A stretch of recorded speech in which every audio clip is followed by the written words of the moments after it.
Hello everyone. Welcome back for another episode of the Addendum Podcast. I am here with my co-host, Henry. Everybody knows him. And today we are interviewing a few very special guests from the youth-led organization known as Lives for Literacy. With us, we have the founder and the head, Ms. Yasmin, and her colleague and another executive member of Lives for Literacy, Mr. Michael. I guess we're going to start with some introductory questions. Gonna hand it back to Henry actually to start with some introduction about Miss Yasmin. Actually, Yasmin, what is your background? Thank you very much, Camilla and Henry, for having Michael and I on this platform. So to answer your question, I'm a proud Canadian from Montreal, Quebec. However, I was born in South Africa, and I'm currently studying political science and human rights at Concordia University. And in the future, I hope to attain a master's degree in human rights, and then in the future specialize in the field of human rights research with a focus on children's rights. Yeah, and how does your interest in human rights and political science influence your decision to found L4L, so Lives for Literacy? Basically, L4L was founded in the midst of the COVID-19 pandemic when I saw that there were many inequalities around the world and how people cannot read, write, or understand specifically about the COVID-19 public health information, and more importantly, how children's education was disrupted. And also what was investigated inspired me passion to do something.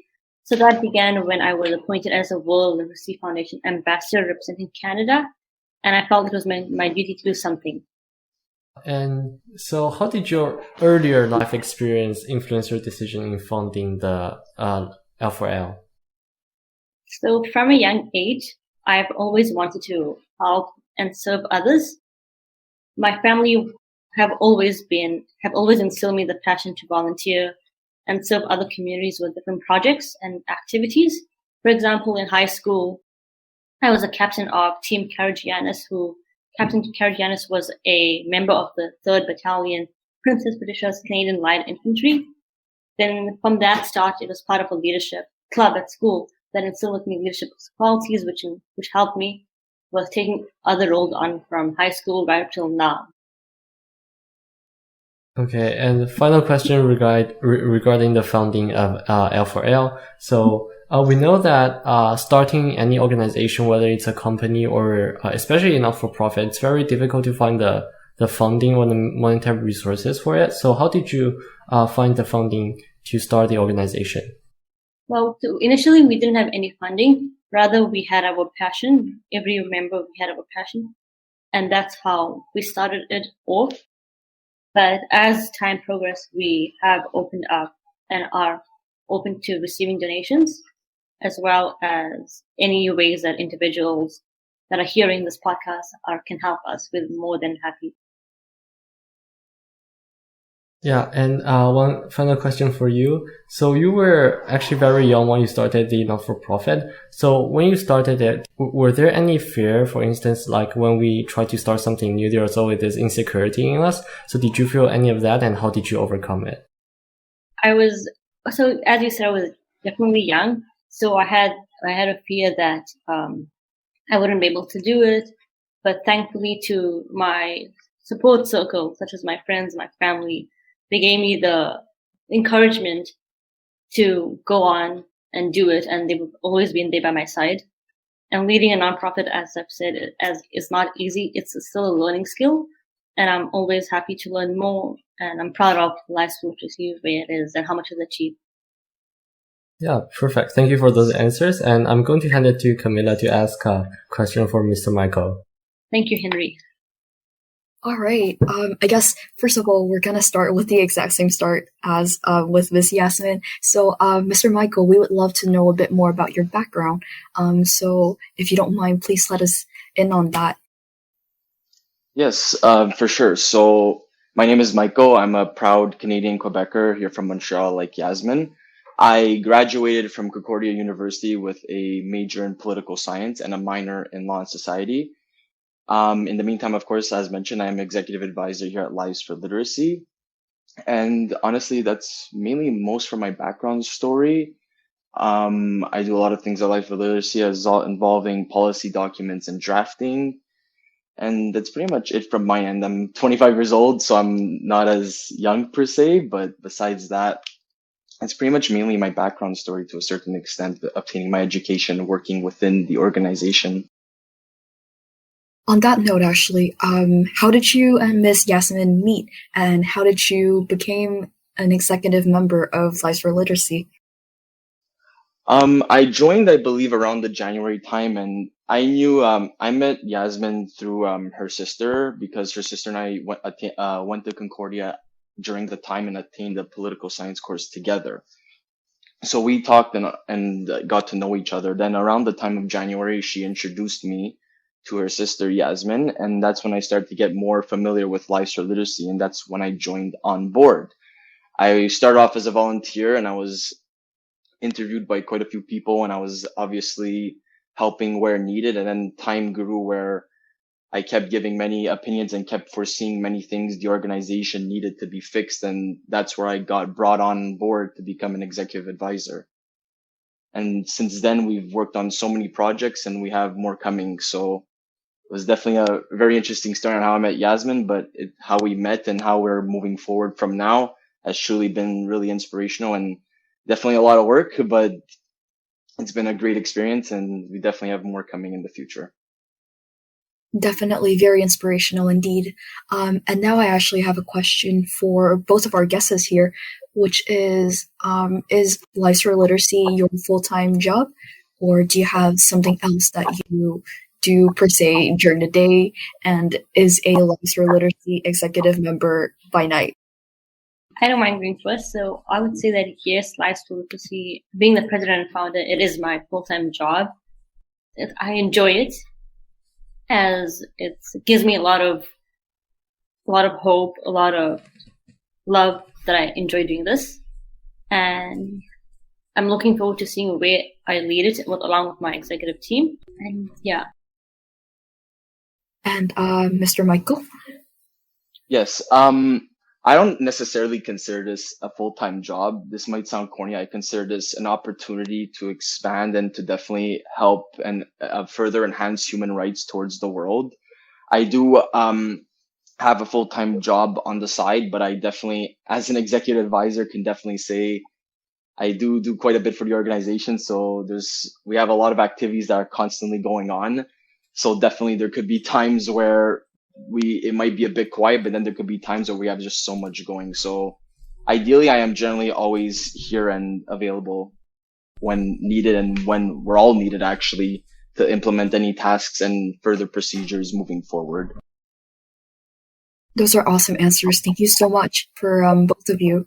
Henry, you also happen to have a question for both of our guests here. Is that correct? Yeah, so on the L4L website, we see that you focus literary education on the members of BIPOC, LGBTQIA+, and low-income member, and we wonder what's the reason behind that focus.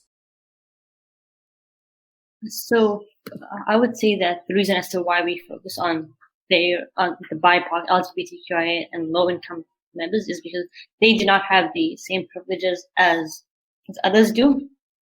And that's why it's important that if not us, then who else would advocate and empower them?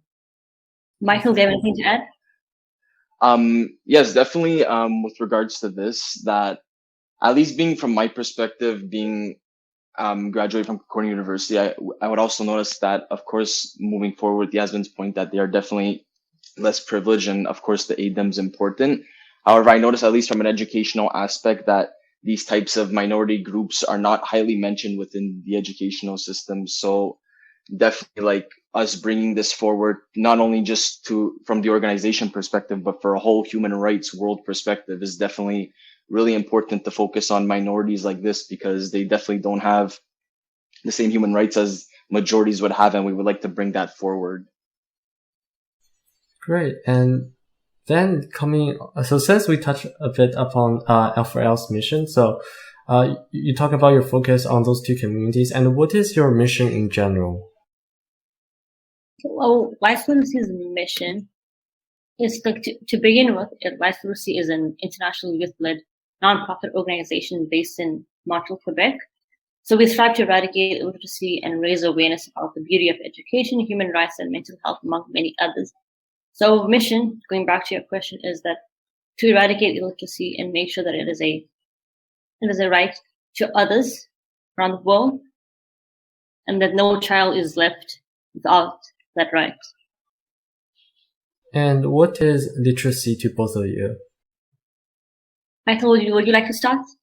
With regards to literacy, I believe the first thing I believe we could all think about with regards to literacy is reading and writing, but that to me just barely scratches the surface. I find literacy, like based off our ethos within our organization, comes from diversity, comes from humanity, it comes from the rise of education. And I believe, like Yasmin said, one of our main missions and goals is to have no child left behind. So we know in many, many countries in the world that access to literacy and access to education sometimes can be very limited to almost impossible. So by us doing something like this and definitely raising human right awareness and definitely teaching literacy to people that might have difficulties in obtaining it is definitely at least the least we can do to help further enhance human rights and therefore enhance the world. For me, I would say literacy is a very broad definition. I don't think we have enough time to go into the depth of the meaning. Well, to put it in simple words, I would say that literacy goes beyond the ability to read and write. It's the pathway to freedom, to coming out of the vicious cycle of poverty. It's a way to make change possible, and as a human right to each and every individual that a person is entitled to. Okay, then since we talk about the mission, we talk about what is literacy, I'm actually going to hand it to Camila to talk about the values of your organization. Thank you, Henry.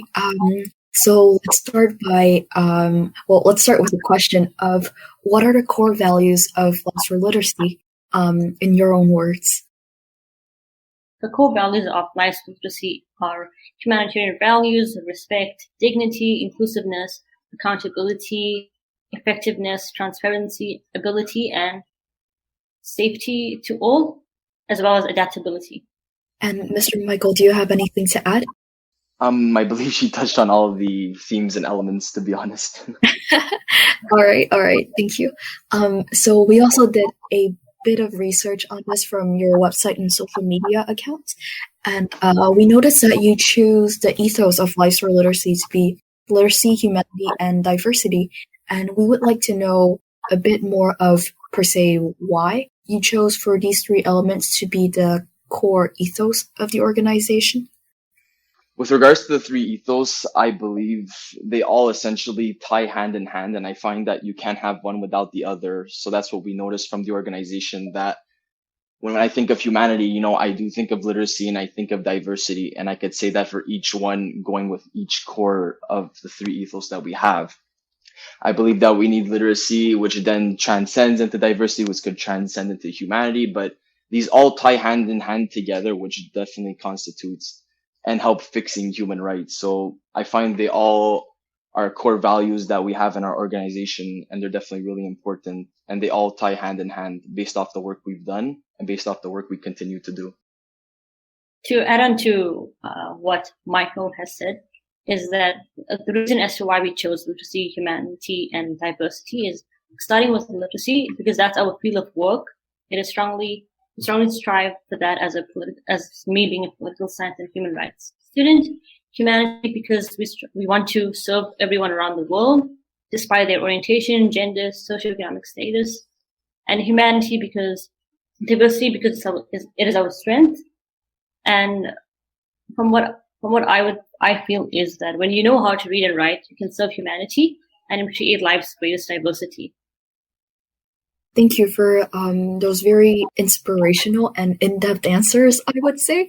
And I was also wondering, in your opinion, how does these three ethos intersect?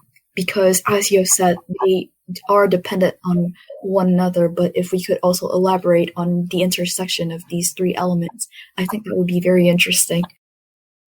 I don't mind going first. So going back to our three ethos, when you have that ability to know how to read and write, it helps you serve humanity, whether it's in your locally, internationally, within your community.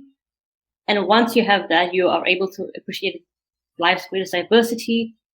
And from that, you learn about other individuals, their cultures, the broad community, also as well as the world. I see. Thank you for your answer. Actually, this is a question from Henry. So I am currently a volunteer at Lives for Literacy, so I do have some insider knowledge, but as somebody looking from the outside, Henry has some questions about your operation and where you guys operate. So take it over, Henry. We heard that you are an international not-for-profit organization. So in which countries does L4L currently operate in? So thank you, Henry. So Lives for Literacy's headquarters are in Montreal, Quebec, but we do operate globally, and such as in all the continents. Yeah. So, but our headquarters are in Montreal. Okay, then. So how did the team expand it from a Canada-based, especially Montreal-based, youth-led organization onto the international scale? So last year, when we had opened applications, in one day we had achieved over 75 plus volunteers that wanted to sign up from countries such as Nepal, El Salvador, France, Australia, India, Indonesia, Pakistan, and also the US. We've also had such as South Africa, Nigeria, Kenya, Egypt, Yemen, Syria, as well as Kashmir, Pakistan, Palestine, Afghanistan. As well as Albania too, I believe. Yes, Albania as well. Yeah, actually very impressive of you to remember all those countries just based on 75 applications. And so how did you, so let's say that's how you reach an international base, but to reach that international base, there must be some kind of tendency of going international or doing some for information to reach that level. So what did you prepare to make this impact possible? So we created a form. So and we submitted it. We contacted organizations, associations. We placed it on. We sent out emails. We placed it everywhere that we could think of, and from there they sent it out to individuals that they knew, and from over that we have all of our volunteers or outreach. Got it. Then how many volunteers does the organization currently have in total? Today we have 500 plus volunteers, and based on the previous question, I also connected through 2 other World Literacy Foundation ambassadors, and they had also volunteered and helped with the outreach and expanded the word of life literacy. And speaking of works for life for literacy, and I guess this question more for Mr. Michael, since he has directed a lot of projects. So what are some topics that L4L has featured in their projects? Well, one big project we definitely worked on was the Palestine project. I know Yasmin will have much more details about the Palestine project. We've definitely done a lot of topics with regards to different themes that have occurred throughout the months. We've had some poetry battles, I believe. We've had quite a bit of events and topics. They're unfortunately not fully coming to mind right now as we've had so many. But we definitely have a lot of topics and events that we definitely try to cover that are human right based. So we've had, I believe, when we had Pride Month, we had a lot of Pride Month events that were occurring during the time. So those are definitely really informative, and they were definitely really educational to people that don't know much about the LGBTQ minorities per se. But definitely our topics are quite worldwide, and they're definitely aimed towards addressing minorities. But we still have more to come that will be in the future.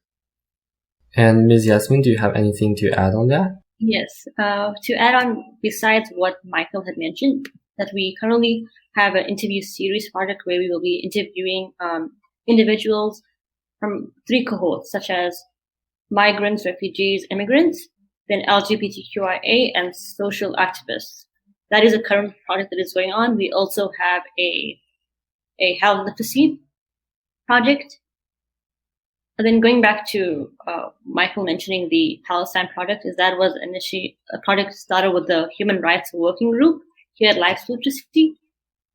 So there, what we do is we focus on current human rights topics and issues that are relevant, such as Palestine, which started off due to the fact of the events that were happening in Palestine. That was a 9-day campaign, and it was a very success. So we had volunteers again join that project. Our next one for the Human Rights Working Group is we'll be focusing on Kashmir. Then we'll be focusing on other specific countries. And we do have a lot more exciting projects that are coming up. And yeah. Yeah, and then to both of you, what is your favorite project? This might sound like a very corny answer to a certain extent, but it's really hard to choose a favorite project because all of them were really unique in their own way. I remember we had, like, as I mentioned before, a poetry versus event, and that was just very creative and original. We had the Palestine project, which was definitely very important for the world to recognize. We've had our Pride Month events where we had a prince that spoke on his journey and everything such as related to that. So I find every project that we have done could almost essentially be a favorite because they're all unique and original in their own way. And Ms. Yasmin, same answer or? No, for me, same answer, but differently in certain ways. For me, my favorite project that L4L has worked on so far was back in December 2020, where the Human Rights Working Group, we taught basically what human rights are, how you know, like what are your rights to grade 4 students in Nepal. And the amount of students we talked to were about 300 grade 4 students. So seeing them online on Zoom, answering questions, that was touching for me. It was something that I'll never forget. And we actually also take in consideration the time zones. So while it was around, say, 12 o'clock Montreal time, and in Nepal it was around 8 a.m. So that was just something that I'll never forget, this entire experience having taught to children in Nepal. They were very smart. They knew the answers. They were intrigued. And it was something that I'll be very thankful for. Yeah, and so since you've both done a lot of projects, so what is some of the things or the most important things you learned from doing all those projects? Something that we learn is that this learning process is ongoing, as well as there's room to learn more. As something that I've learned is that it's no harm in making others happy. They want to learn from you. You can always be there for them, and just be kind, spread happiness, spread your knowledge, and it will come back to you in ways that you know. And Mr. Michael? Yeah, I could definitely agree with Yasmin there. At least one thing I definitely experienced, and I think we've all experienced, that in order to create a project, it definitely takes a lot of time and it definitely takes a lot of work. And there's so much that goes into the creation of these projects when it comes to designing the posters, when it comes to obtaining content, and all the volunteers that have done all this work and all the work that we've done to make these projects happen have just been so amazing. But we've definitely realized that there's a lot of work that goes into these projects, but at the end of the day, I find the work that you put in, it shows at the end of the results, and hard work does pay off, I believe. And that was the result of the successful projects that we've had. Yeah, and I'll hand it to Camila to talk a bit more about one of a very specific project. All right, thank you, Henry. So in both of your answers, you both stressed the Palestine project a lot. So we can definitely see the significance of that project there. So would you mind explaining to us what the project is specifically, and what did you guys do during the execution of this project? So the Palestine project again was carried out by the Human Rights Working Group at Life's Literacy. So one day we got together with the volunteers and we decided to do a 9-day campaign series raising awareness of what was happening in Palestine. For example, we did what is currently going on, symbol of Palestine, how you can help, boycotting, so on and so. With that, then each volunteer was assigned to specific tasks such as drawing, such as creating infographics, then writing blogs. That together we rose awareness, and that is going to be again carried out to other countries that we'll be focusing on, as well as. So from what I learned about this project is that the volunteers enjoyed this. They found out more about what was happening in that country versus what they had known. Because once they didn't know exactly the abuses that were happening around, the human rights abuses that was going on in that country. And yeah, so basically they learned a lot and they appreciated all that they had done. And that's it from my side. Thank you. And Mr. Noodle? Yes. As Yasmin mentioned, I find at the end of the day, like many people might have known what was going on with Palestine at the time.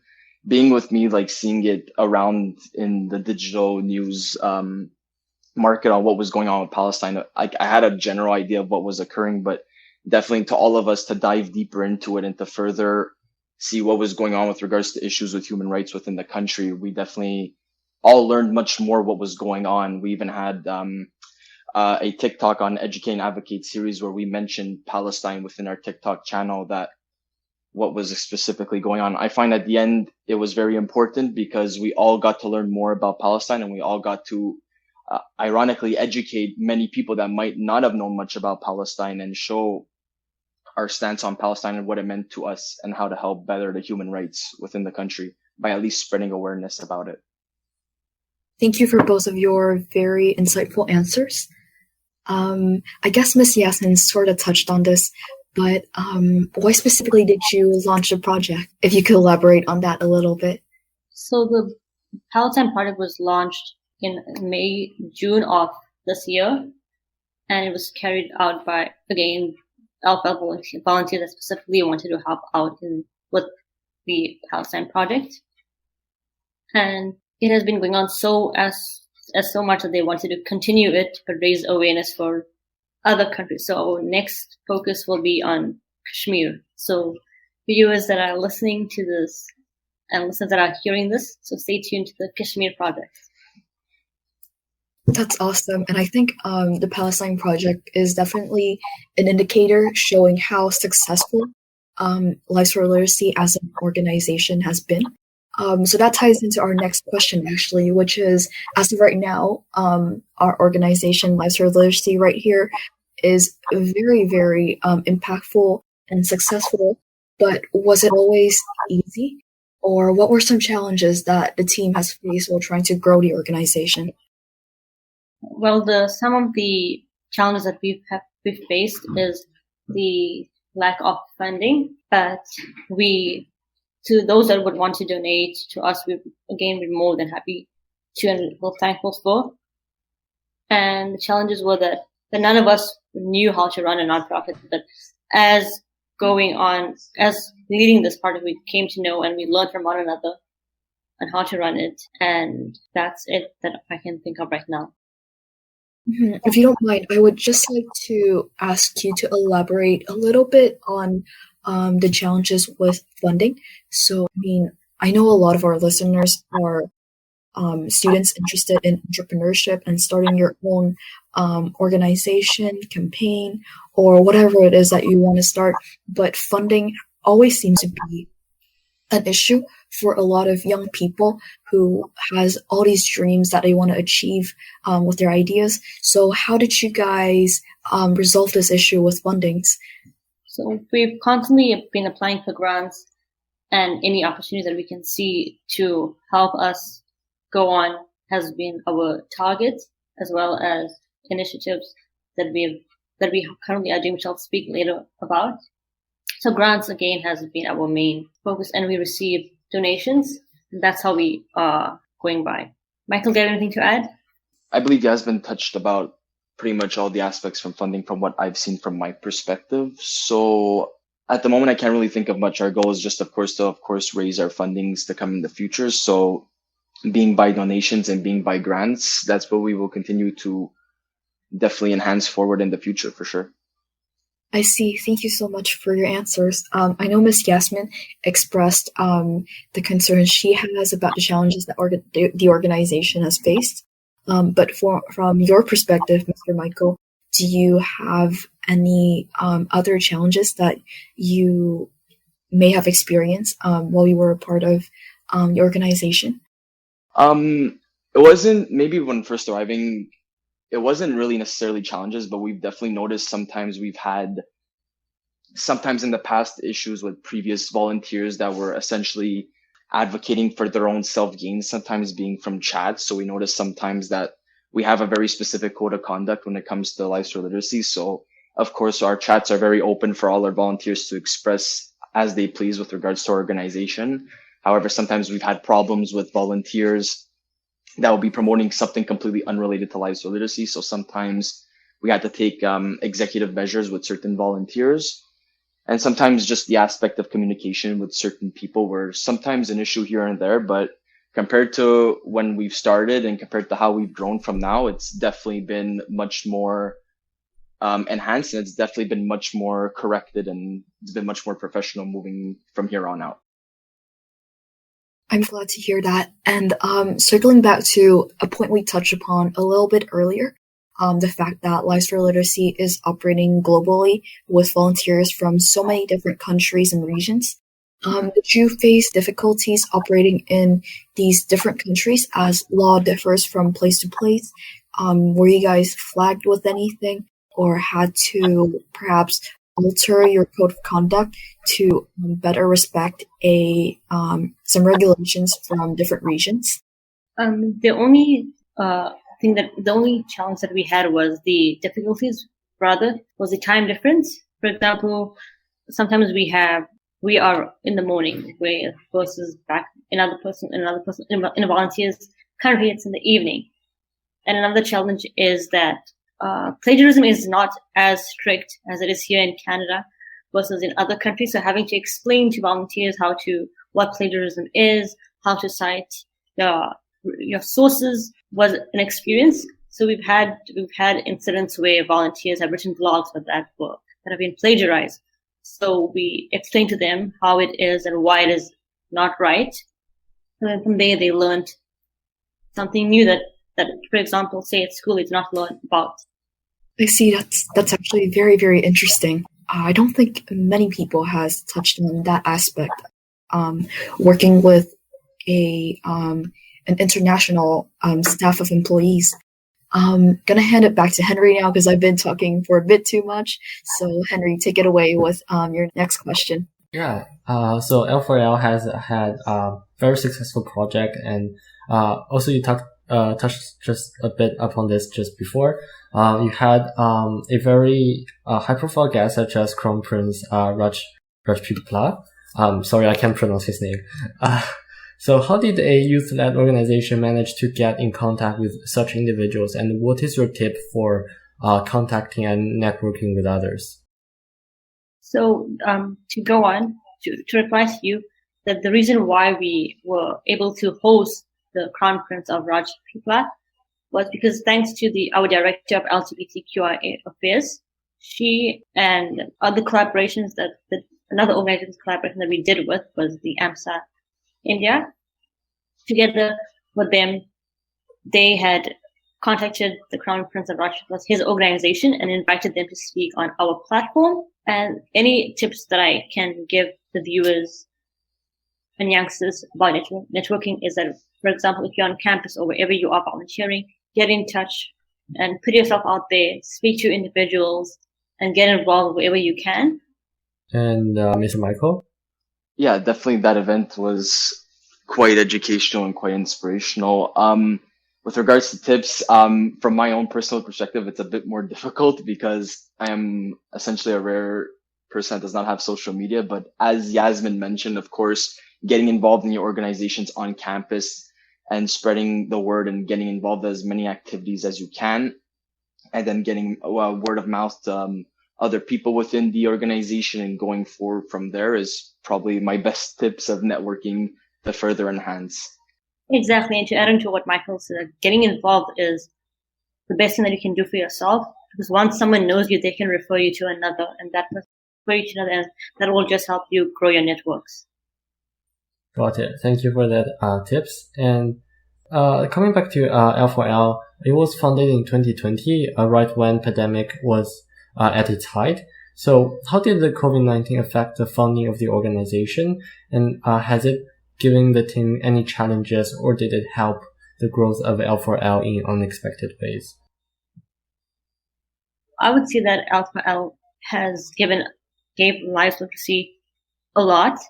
It became a platform for youth all around the world to join. It became a family for them, something that they were very, very thankful for. For example, volunteers from Yemen, Kashmir, Palestine have expressed how it's become a home. They've cried with tears of how thankful they are for the skills that they've learned and acquired with lives literacy.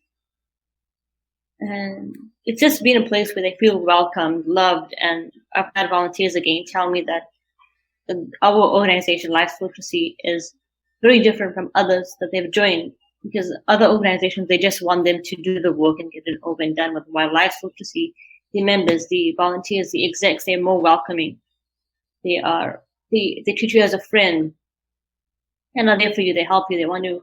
They just don't want you to get their own work done. It's always that we learn from one another rather than just one person benefiting. And Mr. Michael, when you joined, did you had any unforeseen challenges when you joined as an executive advisor? Further elaborating actually on Yasmin's point that as an organization, we are definitely much more welcoming and considerate based off situations, especially when the COVID-19 pandemic hit. An example being our health literacy team, we have definitely many people from India who are medical students. So during the time, sometimes when tasks were supposed to be done, quite a few of them had to go serve in their country in India, being as India still currently has a lot of problems with COVID-19. So when I was told this news, we definitely understood and we accepted that, of course, that serving and helping humanity, especially in one of the biggest countries in the world at that time, was extremely understanding. And as Yasmin mentioned, other organizations might just want you to do the work and that's all they want. But as we mentioned, we're essentially all like a family. So what they go through, we go through. So they needed help and we understood, and we definitely compromised and helped them. Got it. And yeah, I'll hand it back to Camilla. Yes, definitely. Thank you for your answers just now. I think they were both really, really interesting answers. Founding a whole organization during a pandemic is definitely a very unique experience. And on top of that, you guys managed to grow the organization to such a successful size, I think is just so cool. To get back on track with the questions, I guess I'll just start with asking, what are your goals and plans for Lives for Literacy going forward? Well, going forward, other than our interview series and the continuation of other areas of our working group of human rights, we do have a national project coming up this summer where we'll be touching the lives of 500 marginalized children by providing them with essential school supplies such as backpacks filled with stationeries, pencils, color pencils, dew tangs, loose leaf, erasers, anything that can make going to school a joy. And Mr. Miko? Yes, of course, we have the national project we have going on to help refugees and indigenous peoples here, but we also have more events that are coming in the future. I don't want to give too much away, but we definitely have a collaboration going soon with regards to climate change, which we will talk about in the near future, but that's all we'll pretty much say right now. So there's definitely always events coming in the future and always posts and blogs. We always have so much going on within the organization that Yasmin and I keeping up definitely sometimes is a lot, but it's definitely really important. And it's definitely something that we keep doing every day. And it's really important to us. And it's really important for humanity as well. So there's always something to do. Thank you both for your answers. On that note, I would also like to ask if Lives for Literacy is currently recruiting for volunteers, and if so, how many do volunteers or like potential volunteers apply for positions? Yes. So applications are on a rolling basis. You can visit our Instagram Lives for Literacy. On Instagram, and we have our link tree where our volunteer form is there. So once you fill out that, you will be contacted shortly for an interview. And once the interview goes, we'll send you your letter, whether you're accepted or not. And we are also recruiting for other exec positions, such as VP Finance, Vice President of Education and Advocacy. So stay tuned. Follow our social media, Facebook, LinkedIn, Instagram, Twitter. That's how you can keep in touch and know more about us. And so if you want to hear anything else, that's our platform to go to. And going back to the national project, it's going to be a national one, not only happening in Quebec, but as well as in Ontario and BC. So stay tuned to see and know more about that. And and we look forward to more volunteers, and we're happy for you to join us. That sounds super exciting. Thank you again for your answer. And unless you have any other questions, Henry, I think that's a wrap. I would like to add that Camilla has been a wonderful intern, very sweet, very smart. She's always willing to learn. She's been there for us. And recently she has had the wonderful privilege of having her join as a social media designer for our Health Literacy working group. And thank you, Camilla, for all that you've done. And we love you. And we're happy to have you on Life Literacy. Thank you so much. You flatter me. I'm very honored to be offered this opportunity to work with you guys. I've honestly learned so much, not just from my position, but from interacting with people like yourself and Mr. Michael here, learning skills, like life skills of how to expand my network, how to go forward in the industries that I love. And I cannot thank you enough for all the opportunities that I've been offered. Henry, anything to add? No, I want to thank you both very much for coming on, and we don't have any other questions. So yeah, it's a wrap. Awesome. Thank you, Camilla, and thank you, Henry. Thank you to the whole Marinopolis podcast for having Michael and I talk about life literacy. We truly appreciate it, and we hope to keep in touch with you, both lovely gems, in the future. Thank you. Thank you to you both. Thank you everyone for tuning in to listen. I hope you enjoyed listening to this episode as much as we did during the interview. If you liked this episode, learned something, or just want to help out a bunch of students, please leave a review, write a comment, and share this on social media. If you are listening to this on YouTube, please subscribe and write to us in the comments. All the books and other resources recommended by the interviewee are in the podcast description/video description depending on your platform, and depending on when you see this, you might be able to use our affiliate link to purchase them. The Marianopolis Addendum podcast is actively seeking local sponsors here in Montreal, so if you're interested, please contact us at the email linked in the description. All the profit generated by this podcast will go back to fund our club's activity. If we have any surplus, they will be donated at the end of every month to a local charity. This episode was edited by Lucy Ann. And the artwork is done by Camilla Huang. The producers and guests associated with this episode may express their opinion, but this podcast does not support any political parties. We only aim to bring different perspectives on different issues through the free exchange of opinions and ideas. We look forward to seeing you at our next broadcast. Cheers!